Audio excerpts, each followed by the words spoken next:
This is a podcast from the Fitzwilliam Museum, Cambridge. My name's Marek Kohn. I'm a science writer and I'm the author of a book called A Reason for Everything, Natural Selection in the English Imagination, which is kind of where I come in here. One of the most powerful impressions that I got from the book and the exhibition itself is that of a shared culture, a shared project that people of all kinds of aptitudes and outlooks can take part in. And what has given them this power is, above all, the realisation of how deep time really is. In fact, it's impossible to truly imagine it. But in bygone times, in previous centuries, artists painting a landscape would have had a sense that that fourth dimension of time maybe stretched back a few thousand years, as conventionally understood. Now, everybody came to realise over the course of the early part of the 19th century that there was so much more than that. And can you imagine what it must have been like looking at a landscape and thinking not only is it immense in physical scale, these three dimensions that I can see in with my eyes, but I now know that there's this unimaginably deep fourth dimension to what I'm seeing, the dimension of time. And into the middle of this comes Charles Darwin with a revolutionary, a world-transforming idea, evolution by natural selection, which provides a mechanism that requires a huge amount of time to work. Once you've got that vast amount of time in which things can happen, this mechanism makes sense that by slow, gradual changes, perhaps sometimes faster changes, the forms of life can change and potentially the forms are endless. So this basic idea is world transforming, but also in essence very, very simple. And it's something which it seems as though artists of all different kinds felt able to engage with in different kinds of ways. And one of the nicest, I think, in some ways, is that of Abbot Thayer, who contributes his own ideas to a debate about the markings of living creatures. So the sexual selection argument is that the fantastical ornaments of a peacock are all about mate choice. In other words, the females look at the fantastic display of the males and they choose on the basis of the display. This was a very difficult idea for many of Darwin's contemporaries to accept for various reasons, but what's rather wonderful is that you have this artist who's weighing in the side of the boring explanation. He's saying, no, of course, this is a ridiculous way to look at natural forms. What's going on is very, very practical. Nature is sensible. This is all camouflage. So he produces a series of images of apparently conspicuously decorated creatures like ducks, and above all a peacock in settings in which they appear to be camouflaged. So he's doing science. He's bringing his artistic abilities to bear upon a theoretical debate. And it's something that he probably has as much to offer at that stage in the development of the theory as anybody else has. So this, of course, was an age when anybody could do science to a certain extent. And given, of course, that you had the money, Darwin was a man of independent means. Yet he, just as much as any artist, was working outside an academic institution. He was there at Down House. He wasn't in a university department. He wasn't in a laboratory. He was in a position where, given sufficient material resources, he could do it as he pleased in his own home. So there is this sense of one culture, not two cultures. You get hints of maybe two cultures at certain points when you learn of the artist John Ruskin's decidedly condescending view of Darwin's aesthetic sensibilities.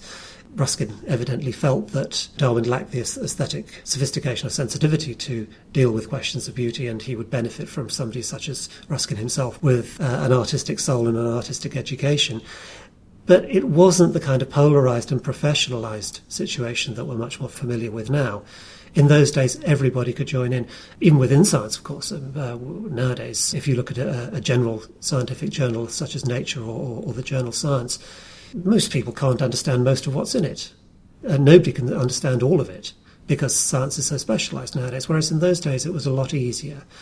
And it was also easier, I think, to flow as one wished throughout the prevailing culture. So if one were a painter or a novelist, an artist, it seemed presumably as though they were not crossing barriers, they were drawing upon a common stock of exciting and potentially revolutionary notions.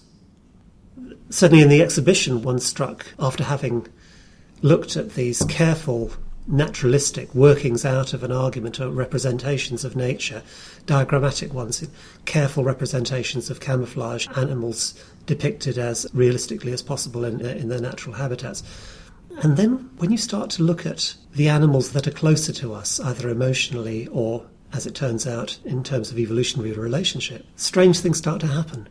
You've got all these wonderful Landseer dogs who, it seems to me, always play a role of wishful thinking. They're animals as the Victorians would wish them to be, and in many respects they embody the moral qualities that were, I guess, highly prized at that time, virtues like obedience, respect and loyalty. Whereas when a monkey is depicted, it's not only naughty, it's beyond mischievous, it's positively sadistic. It's burning a cat on a hot surface. It seems clear that from the outset, before we even have the idea that we're related to these creatures, that they have a poor image, that they are regarded as untrustworthy and possibly dangerous, and certainly not good creatures, not virtuous creatures. And then, in mid-century, we have this revelation of the obvious. If two humans resemble each other, then we presume that they're related. And the more closely they resemble each other, the more likely we think it is that they're related. So, what are the animals that resemble us most closely? Well, of course, they're the apes and the monkeys. Coincidence? Oh no, it's not. It's what it looks like. It's relationship. And this revelation of what now seems obvious to anybody who has an evolutionary perspective on life does strange things to the artistic imagination. People have to respond in ways that they haven't had to bring to their ideas of what it is to be human before. And the talisman of this, I think, is that wonderful small sculpture of the ape looking at the human skull by Reinhold. Here, there's a story being told. The ape is sitting in a classic thinker pose with a hand on chin, gazing intently at a human skull, which of course is much bigger than the ape's own skull. And the ape is sitting upon a pile of books, and near the bottom of the pile is one with a biblical inscription, and the inscription is the one that says that Satan tells Adam and Eve that the apple from the tree of knowledge will make you like a god. So there's a kind of a simple story there. Above it in the pile of books is one labelled Darwin. Yes, Darwin has superseded the book of Genesis, and the story could be that through knowledge man can become godlike.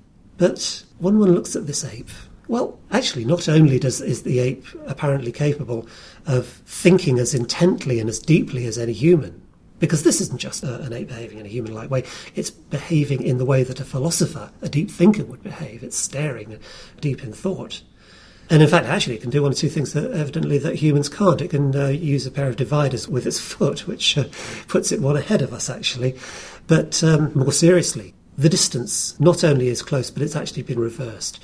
Now the possibility is that we are so close to the apes that actually there's no real distinction. Maybe the ape is just as clever or cleverer than we are, despite the difference in brain size. And this reminds me of the famous remark of Benjamin Disraeli, the Victorian politician. A few years after the publication of The Origin, he appealed to conventional sentiment by saying, well, the question is man closer to the apes or the angels? I'm on the side of the angels. Reinhold's sculpture almost seems to be suggesting that we are closer to the apes. And more than that, the ape is seen to be contemplating the possibility that the ape itself will be succeeded by a superior type. If the ape can think that, well, maybe we can imagine the possibility that we ourselves could be superseded by some evolved form that's yet to come. For Westerners, one of the most striking experiences of the age was that of their encounters with people in other parts of the world who they documented and in many cases then with greater or lesser degrees of intent extirpated or certainly transformed their ways of life out of all recognition.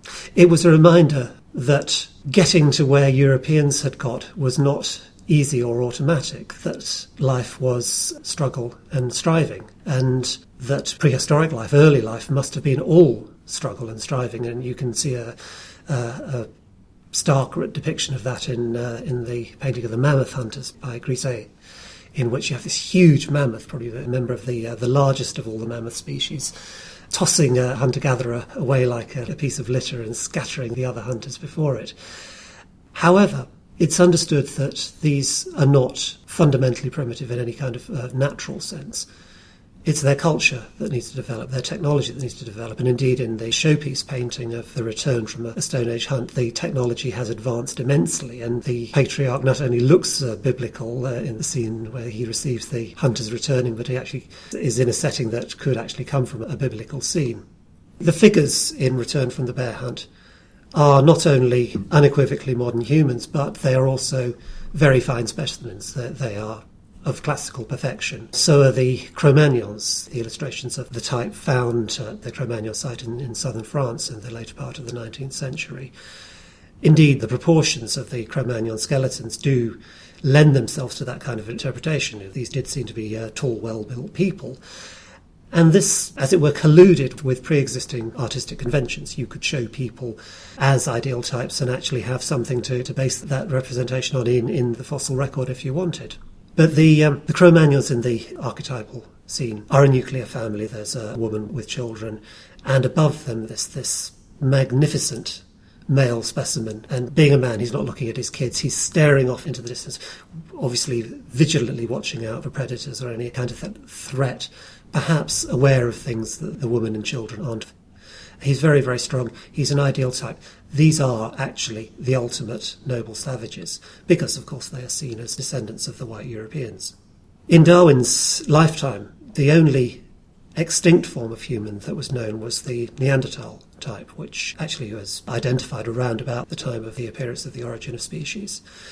Its significance was always a little bit uncertain. Clearly this was different from ordinary modern humans, but on the other hand it was initially interpreted as a pathological modern human specimen.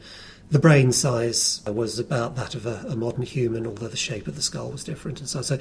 So the status of Neanderthal was never that clear. It wasn't undoubtedly radically different. In the 20th century things change. You get this protean Neanderthal form which different phases in anthropological and artistic history takes different shapes. At one turn he's an ape man, and at another turn he's indistinguishable from us, and there are all sorts of nuances in between that. In the 1890s, however, you do get something very different turning up, which you cannot mistake for an ordinary modern human. You can't assimilate to modern humans, and that's Java Man. And a painting which appears in the accompanying book Endless Forms shows another nuclear family, a male, a female and an infant. The difference between these two notions of what it is to be human is so striking. It's everything that the Cro-Magnon image is not. Because, yes, the female is seated and the child is on the ground, and the male is standing at the back. But everything else is different. The female has this look of horror on her face. And the male, you can't say man or woman really here. The male clearly has a smaller skull, a more ape-like skull than a modern human. And he is holding onto the bough of a tree, as if he would really rather go back up to the trees that his ancestors had comparatively recently descended from, as it were. And he looks really ill at ease in the role of human. It's almost as though these beings have the intimation of what it is to be human, but they're horrified, they're shying away from the role because they know that they haven't actually evolved far enough to fulfil that role. They're not capable of being truly human.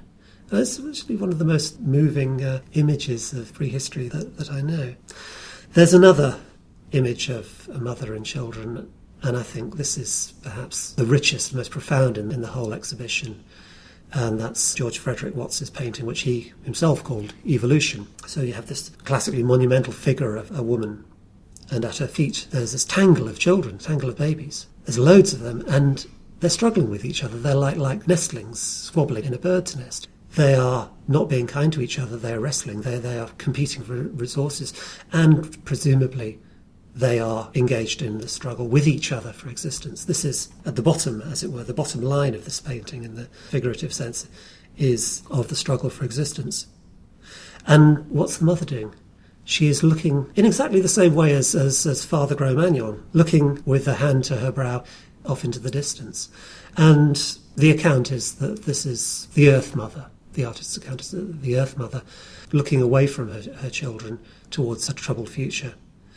From a modern, radically Darwinian perspective, the artist has come an awful long way, hasn't quite exposed the most radical interpretation of Darwinism. Because there is still this personification of the mother. The Earth Mother is supposed to have some kind of feelings for something. Well, that's not part of the Darwinian conception of nature, because evolution has no sense of the future. Adaptations happen in response to immediate conditions. There's no plan, there's no direction.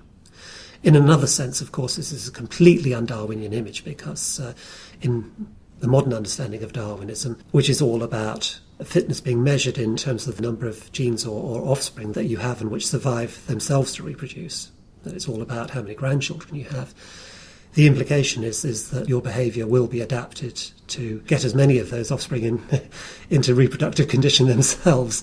And of course, in mammals, including humans, that means looking after your children and caring about what they're doing instead of gazing into the distance. But there's this final element in it which I think is very, very profoundly and troublingly Darwinian, which is the disconnection between mother and children. Because if this is Mother Nature, this is Mother Nature as Richard Dawkins has described her. Nature is not cruel, only pitilessly indifferent. And that seems as hard for people to accept now as it was when what's painted is classical but godless scene more than 100 years ago.